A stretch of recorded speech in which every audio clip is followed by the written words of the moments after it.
मेरी पत्नी डॉक्टर थी और रोज़ाना रात को उसकी ड्यूटी होती थी। अचानक मेरी पत्नी के पास बहुत पैसे आ गए।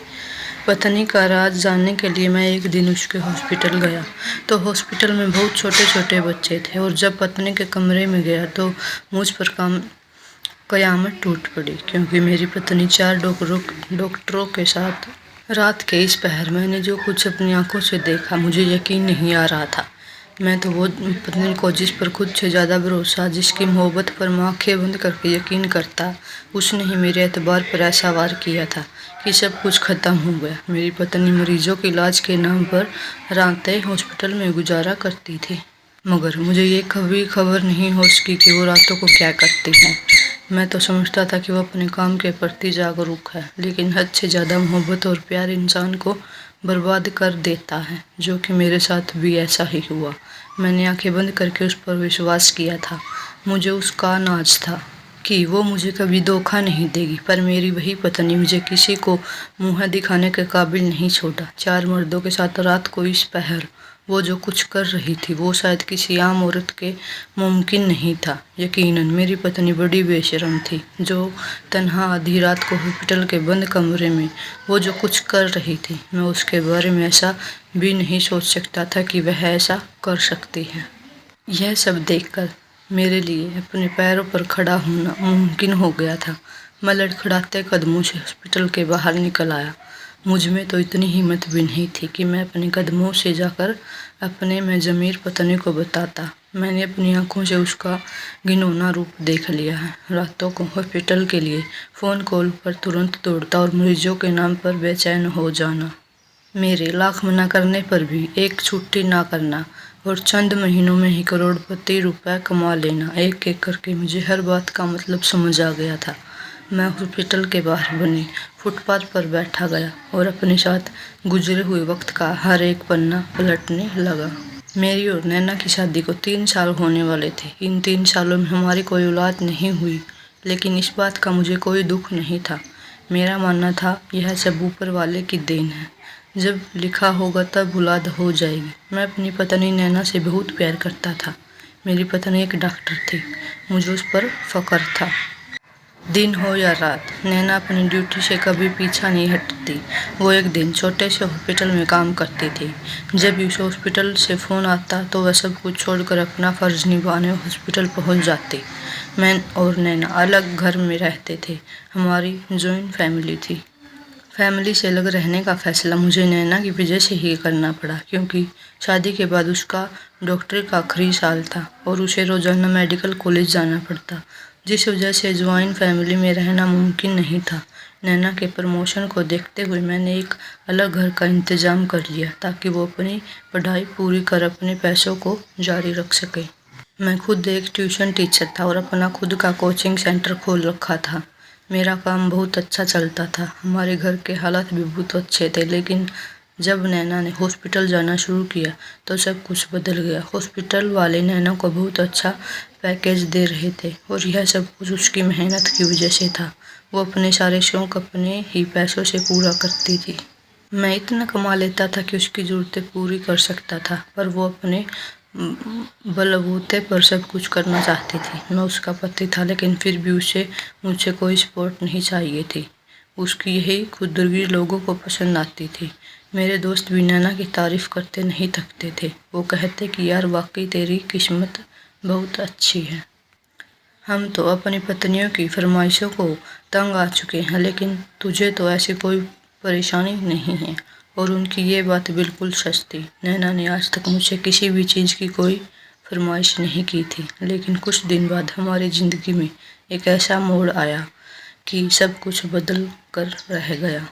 मुझे पता चला कि इंसान जैसा दिखता है असल ज़िंदगी में ज़रूर नहीं कि वैसा ही हो। मुझ पर भी ऐसा ही भयानक हकीकत उस वक्त खुली जब मेरी छोटी बहन की शादी तय हुई। मेरी छोटी बहन की शादी में जब 1 हफ्ता बाकी था, धीरे धीरे सब सारी रस्म रिवाजों का निभाना जा रहा था। मेरी इकलौती बहन के साथ शादी में नैना अपने काम में इस कदर व्यस्त थी कि वो एक दिन की भी छुट्टी नहीं ले रही थी। पिछले कई महीनों से उसकी नाइट ड्यूटी थी। कभी कभार इमरजेंसी होने पर वो दिन में भी हॉस्पिटल के चक्कर लगा लिया करती थी। मेरी माँ को इस बात का शिकायत होने लगी थी कि वो घर की छोटी बहू और मेरी बेटी की किसी फंक्शन का रस्म में शामिल नहीं हो पाती हैं। मैंने माँ को समझाने की बहुत कोशिश की कि उसका काम ऐसा ही है कि अगर वो हॉस्पिटल ना जाए तो कोई मरीज अपनी जान गंवा बैठेगा।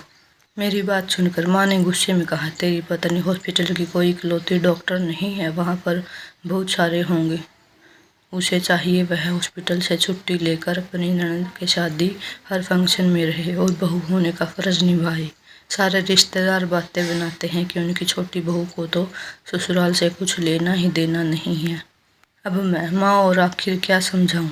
मैं ना ही नैना को कुछ कह सकता और ना ही माँ से, क्योंकि नैना से मैंने पसंद की शादी की थी और शादी से पहले ही नैना मुझे साफ साफ कह दिया था कि चाहे कुछ भी हो जाए मैं अपने काम को नहीं छोड़ सकती। मैंने भी जज्बात में अगर उसकी ये शर्त मान ली थी, लेकिन उसकी यही शर्त मेरे लिए निभाना मुश्किल हो गया था, क्योंकि माँ का दबाव बहुत बढ़ गया था। माँ चाहती थी कि नैना मेरी छोटी बहन रोशन की शादी में शामिल होकर फ़र्ज निभाए। अगर देखा जाए तो माँ की बातें भी सही थी, क्योंकि नैना की गैर मौजूदगी में लोगों को ताने सुनने पर मजबूर किया था।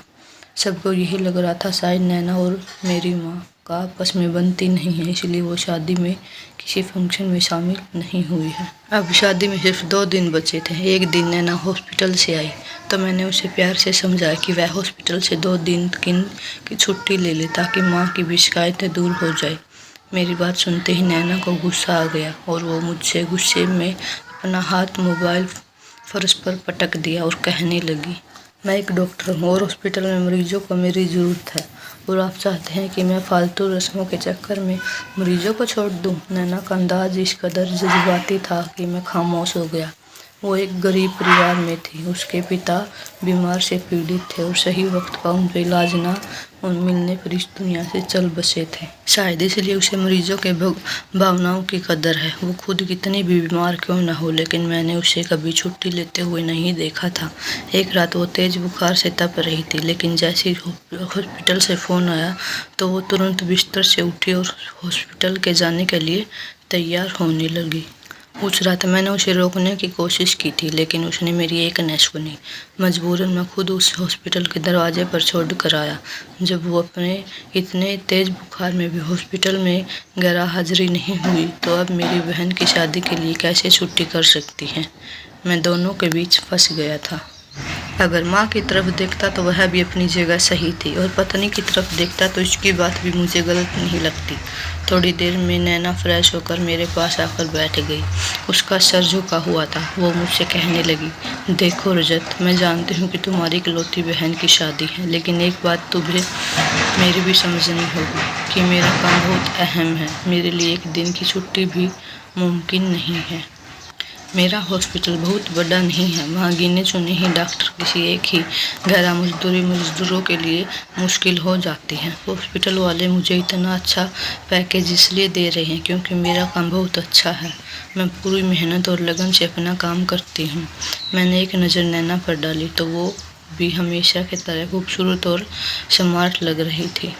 जब से वो डॉक्टर बनी थी उसके फैशन और अंदाज चेंज हो चुके थे। उसकी खूबसूरती से तो मैं पहले ही वाकिफ़ था, लेकिन जब मैं उसे इस पेशे में देखता तो मेरे दिल भी उतर जाता। मैंने नैना का हाथ पकड़कर उसे तसल्ली दी कि वो आराम से अपना काम कर सकती है।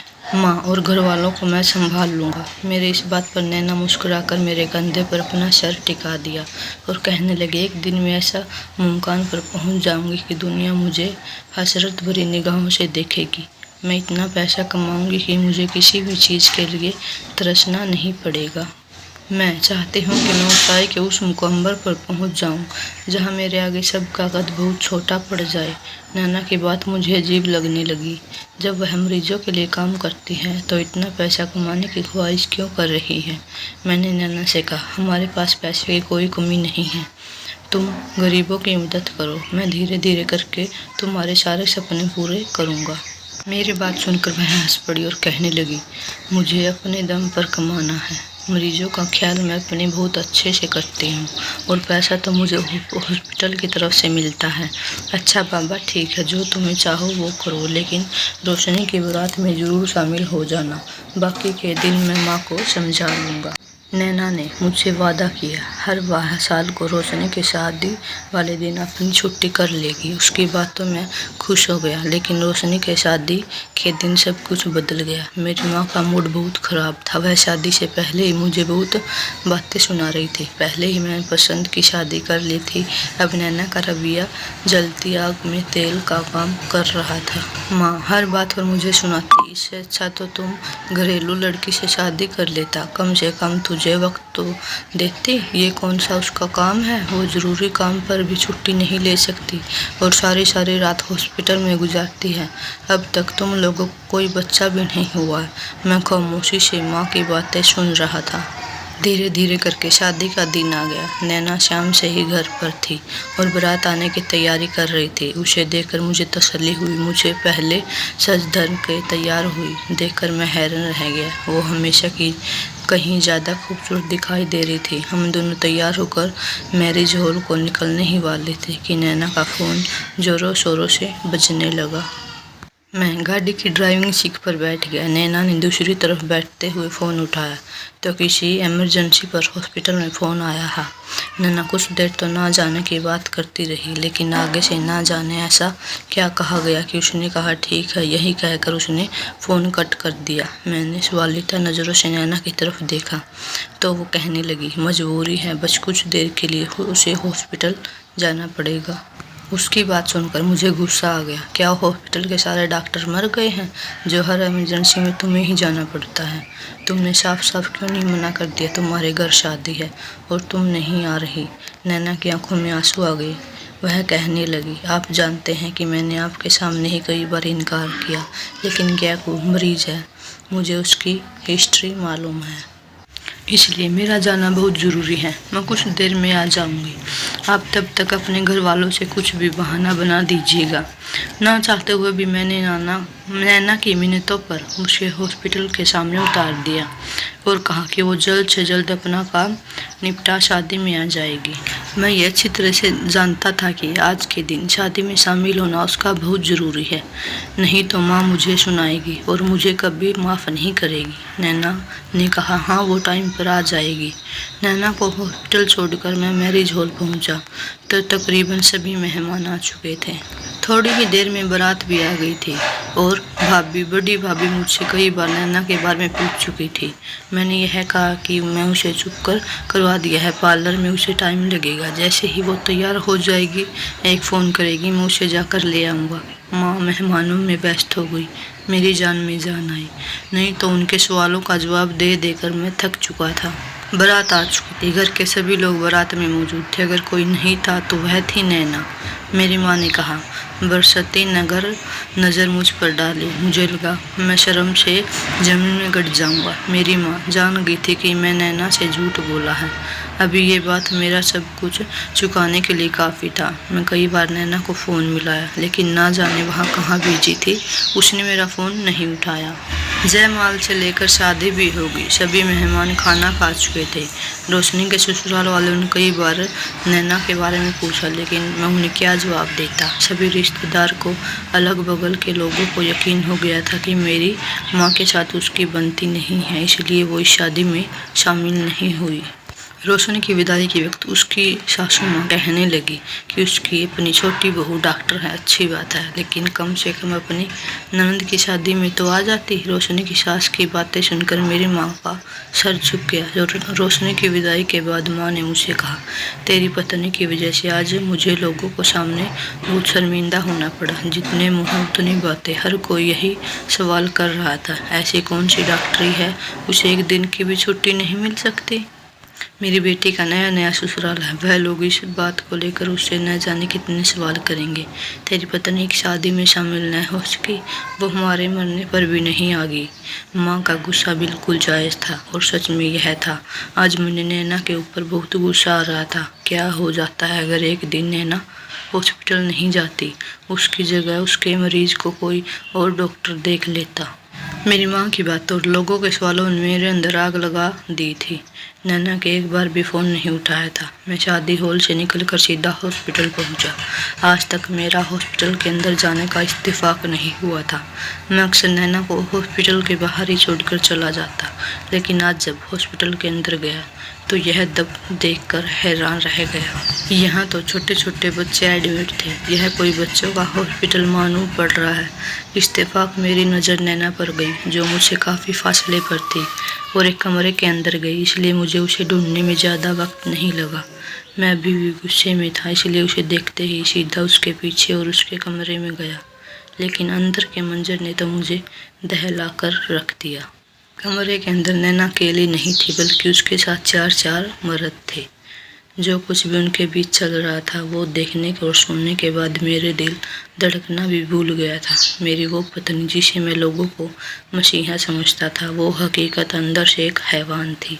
मैं हॉस्पिटल से बाहर आकर फुटपाथ पर बैठ गया। मैं नैना के साथ 3 साल हो गए थे, लेकिन इस 3 सालों में उसका असली रूप मुझे अब पता चला है।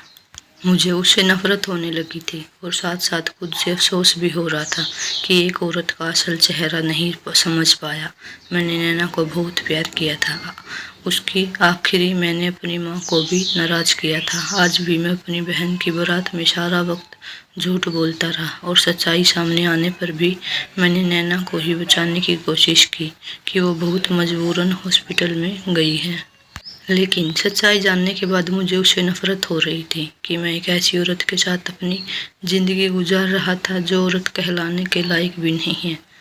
मैं जान गया था कि भगवान ने हमारी झोली औलाद का सुख क्यों नहीं डाला। माँ बनना जैसी औरतों के नसीब में नहीं होता जो दूसरों की औलाद से खिलवाड़ करती हो। इसलिए शादी के 3 साल बाद भी हम दोनों बे औलाद थे। बहुत सोचने और समझने के बाद मैंने सीधा पुलिस को फ़ोन किया और उन्हें सारी हकीकत बता दी। पुलिस वाले तुरंत मौके पर पहुंच गए और 4 मर्दों के साथ नैना को गिरफ्तार कर लिया। मैं उन सब के खिलाफ गवाही देने के लिए तैयार था, क्योंकि मैंने सारी हकीकत अपनी आंखों से देख ली थी। वो 4 मर्द मेरी पत्नी नैना के साथ मिलकर एक मासूम से बच्चे का गुर्दे निकालने की तैयारी कर रहे थे। उनके बीच होने वाली बातचीत ने मुझे पहले ही पता चल गया था कि वो लोग इस बच्चे के माँ बाप की मर्जी के बगैर गैर कानूनी तौर पर यह काम कर रहे हैं। उस हॉस्पिटल में कम पैसों से इलाज किया जाता था और इसलिए गरीब लोग अपने बच्चों को इलाज के लिए उस हॉस्पिटल में लेकर आते थे, जहाँ पर हॉस्पिटल वाले मेरी पत्नी के साथ मिलकर इलाज के नाम पर इन मासूम बच्चों के गुर्दे निकाल कर बेच रहे थे। विदेशों में छोटे बच्चों के गुर्दों की बहुत मांग है और बहुत पैसों से यह गुर्दे खरीदे जाते हैं। मेरी पत्नी नैना गुर्दों की बीमारियों के डॉक्टर थी, लेकिन मेरी पत्नी अपनी काबिलियत का गलत इस्तेमाल कर रही थी। वो मासूम बच्चों के गुर्दे निकालकर उन्हें ज़्यादा पैसों में बेचने का घिनौना काम कर रही थी। अगर वो चाहती तो अपनी पढ़ाई का सही तरीके से इस्तेमाल कर बहुत से मासूम लोगों की जान बचा सकती थी, लेकिन मेरी पत्नी ने पैसे कमाने के लिए गलत रास्ता अपनाया। पुलिस वालों ने सारा झाड़ पकड़ा करके बताया, यह लोग पिछले कई सालों से यह काम कर रहे हैं। अस्पताल वाले इस काले धंधे में बराबर के शरीक हैं। सारे पढ़े लिखे लोग जो पढ़ाई करके डॉक्टर तो बन गए, लेकिन अपने अंदर की इंसानियत को भूल गए थे। लेडीज कांस्टेबल नैना को अपनी गिरफ्तार में लेकर पुलिस वैन तक ले जाने लगी। मैंने उसे कुछ देर रुकने को कहा। मैंने नैना की आंखों में आंखें डालकर पूछा कि हमारे ज़िंदगी में ऐसी कौन सी कमी थी कि जिस वजह से तुमने यह गलत काम किया। उसके पास मेरी बातों का कोई जवाब नहीं था। बिना कुछ कहे चलेगी। पैसे की भूख ने उसे गलत रास्ता अपनाने को मजबूर कर दिया था। मुझे तो उसके बारे में सोचकर ही घिन आती थी कि वह इतनी पढ़ी लिखी होने के बावजूद भी इतना गलत काम कर रही थी। कभी कभी इंसान पैसों की लालच में आकर खुद अपनी बर्बादी की वजह बन जाता है। धन्यवाद दोस्तों। अगर कहानी पसंद आई हो तो लाइक कमेंट करके ज़रूर जाएं।